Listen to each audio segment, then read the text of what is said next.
Emmanuel Macron esquive la candidature de Lucie Castet proposée par le nouveau Front populaire. Dans sa première interview depuis les législatives, le chef de l'État appelle les partis politiques à la responsabilité et au compromis pour former une majorité à l'Assemblée. Pas question de nommer un gouvernement avant la mi-août. Le sujet n'est pas un nom donné par une formation politique. L'exemple que nous venons d'avoir avec M. Chassaigne, d'ailleurs, dit tout cela. C'est un candidat tout à fait estimable, expérimenté. Et il n'a pas eu la majorité, il n'a pas été élu au perchoir. Et donc, la question n'est pas un nom, la question c'est quelle majorité peut se dégager à l'Assemblée pour que un gouvernement de la France puisse passer des réformes, passer un budget et faire avancer le pays. Ce n'est pas le sujet. Emmanuel Macron balaye avec ses mots la candidature de Lucie Castet, cette haute fonctionnaire qui convient à toutes les forces politiques du nouveau Front populaire. C'est la première fois qu'il y a un consensus pour un nom à Matignon.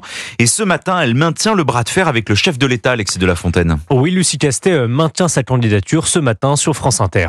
La conséquence du président de la République était inquiétante. Le déni de démocratie en refusant d'appeler la formation politique qui est arrivée en tête aux élections est grave. Le moment est grave, mais je pense qu'un espoir est levé. Je suis prête, nous sommes prêts.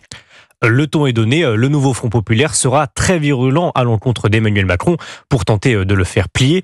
Hors de question d'attendre la rentrée, la trêve olympique, ça n'existe pas, assure le socialiste Pierre Jouvet. Alors la gauche s'en tient à un mot d'ordre, dénoncer le déni démocratique, comme Fabien Roussel, le patron du Parti communiste sur RMC.